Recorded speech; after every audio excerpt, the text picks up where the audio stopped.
მეორე გახავთ ევტროფიკაცია.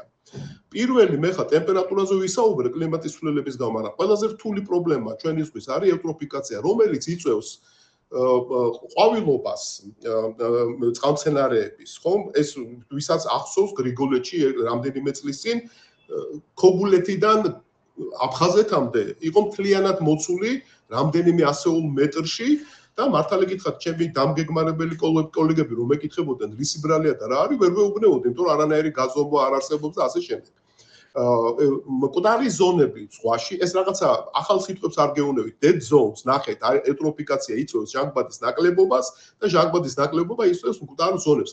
შავ ზღვაში 200 მეტრის კი არა და უფრო ნაკლების დაბლა ისედაც მკვდარი ზონა გვაქვს სიცოცხლისთვის, ვთქვათ, იდეა სტერილური არ არის, მაგრამ ყოველ შემთხვევაში იქ თევზები არ დაცურავენ.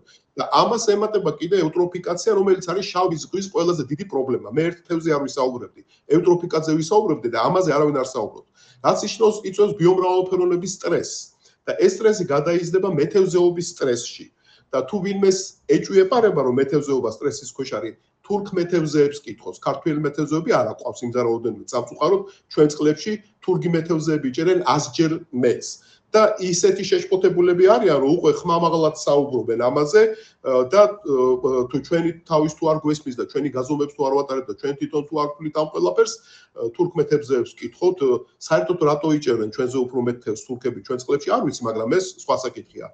ამიტომ მეთევზეობის კოლაფსამდეც კი კლიმატის ცვლილებამ შეიძლება ეს გამოიწვიოს.